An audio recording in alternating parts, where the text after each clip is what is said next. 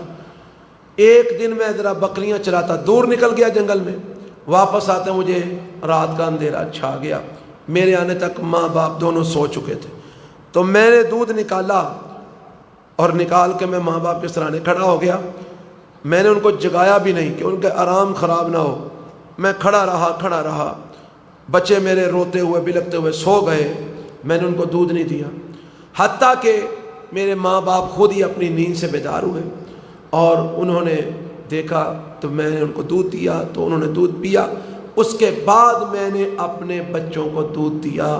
اللہ یہ عمل میں نے صرف تیری رضا کے لیے کیا تھا، اگر تجھے پسند ہے تو ہمیں نجات دے دے۔ نبی پاک فرماتے ہیں پتھر نیچے گر گیا، غار کا منہ کھل گیا اور تینوں کو اللہ نے نجات عطا فرما دی۔ یہ تھا وہ وسیلہ جس وسیلے کا رب نے حکم دیا وَابْتَغُوا إِلَيْهِ الْوَسِيلَةَ، کچھ ایسے اعمال کر لو کہ جن اعمال کو تم رب کے سامنے پیش کر کے کہہ سکو کہ یا اللہ یہ صرف تیرے لیے کیا تھا، یہ قبول کر کے مجھے نجات عطا فرما دے۔ ان وسیلوں کا اللہ نے حکم دیا تھا، یہ نہیں کہا تھا کہ مردے پوجنے شروع کر دو، یہ نہیں کہا تھا کہ ولی اور نبی پوجنے شروع کر دو۔ ہاں ایک اور وسیلہ ہے، بات چونکہ اس کے متعلقہ ہے ذرا وہ بھی سمجھ لیے۔ کہتے ہیں جی حضرت عمر نے وسیلہ ڈالا تھا، بھائی کون سا وسیلہ ڈالا تھا؟ وسیلہ یہ ڈالا تھا بارش نہیں ہو رہی تھی تو حضرت عمر رضی اللہ تعالیٰ عنہ انہوں نے اللہ تعالیٰ سے وسیلہ ڈالا نبی پاک کے چچے عباس کا رضی اللہ تعالیٰ عنہ، تو اللہ نے بارش ڈال دی۔ اب یہ بھی مسئلہ سمجھ لو تاکہ کوئی ابہام نہ رہے۔ حضرت عمر رضی اللہ تعالیٰ عنہ واقعی بارش نہیں ہو رہی تھی، لوگوں نے کہا امیر المومنین بارش نہیں ہو رہی، ضرورت ہے بارش کی، یہ دعا کریں کہ اللہ ہمیں اب ضرورت نہیں ہے بارش کی، بظاہر حقیقت تو اللہ بہتر جانتا ہے، بظاہر ہمیں بارش کی ضرورت نہیں ہے، فصلیں تیار ہیں اور پہلے ہی بارش کی وجہ سے کافی فصلیں خراب ہو چکی ہیں، تو دعا کریں کہ یا اللہ بظاہر ہمیں بارش کی ضرورت نہیں ہے، اگر اس وقت ہمارے لیے بارش نقصان دہ ہے تو یا اللہ بارش نہ ڈالنا۔ آمین تو کیا جڑو، وہ یہ دعا کر رہے ہیں، واقعہ نہیں بیان کر رہا ہے، دعا کر رہے ہیں اس وقت ہمیں بارش کی بظاہر ضرورت نہیں ہے، کیوں؟